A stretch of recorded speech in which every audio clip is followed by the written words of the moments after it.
Supreme court ने order किया है, कुछ सर्टन सेक्शंस है वक्त अमेंडमेंट एक्ट के, उसको पॉज किया है और स्टे भी लगाया है कुछ प्रोविजंस में जो वक्त एक्ट को इंटायरिटी में नहीं किया है, बट कुछ जो कॉन्स्टिट्यूशन चैलेंजेस लाता है उसको लेके सुप्रीम कोर्ट ने ऑर्डर दिया है। कैसे देखिए, शुरू से ही सुप्रीम कोर्ट की तरफ से जो हस्तक्षेप हुई थी,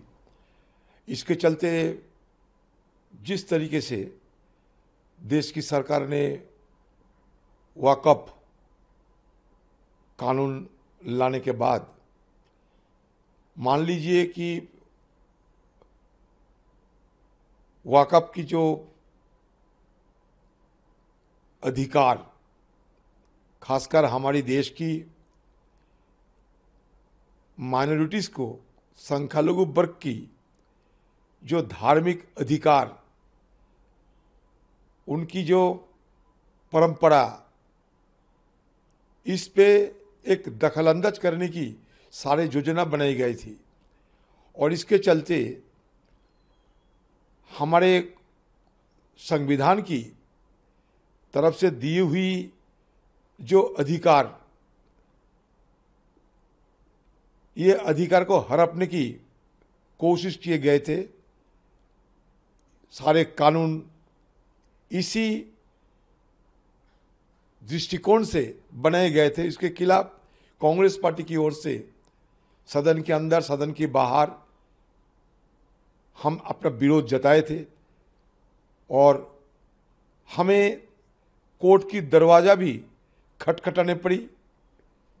एक के बाद एक हमारे देश की संविधान की धज्जियां उड़ाने की मकसद को सामने रखते हुए आज की सरकार जो कानून लाने की कोशिश कर रहे हैं, ये सारे कोशिश, इनकी सारे नापाक इरादे सुप्रीम कोर्ट की दरवाजे में धक्का खाकर, बाधित होकर आज देश की नागरिकों के जो अधिकार, खासकर माइनॉरिटीज़ के जो अधिकार, ये अधिकार को रक्षा करने की व्यवस्था होती है। और बहुत हमें अच्छा लग रहे हैं कि कम से कम हमारे न्यायालय ने बात सुनी और जिस तरीके से जबरदस्ती सिर्फ कानून को हथियार बनाते हुए, कानून को अपना औजार बनाते हुए एक अल्पसंख्यकों की अधिकार को हड़पने की कोशिश करने की जो कानून लाए गए, इसमें पुनर्विचार हो रहे हैं, ये हम सब देख रहे हैं। और इसमें हमारी देश की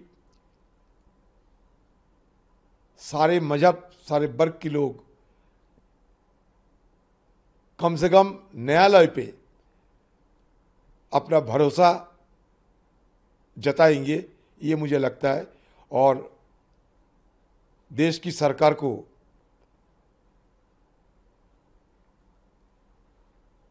सुप्रीम कोर्ट की तरफ से ये एक किस्म के फटकार ये लग रहा है मुझे।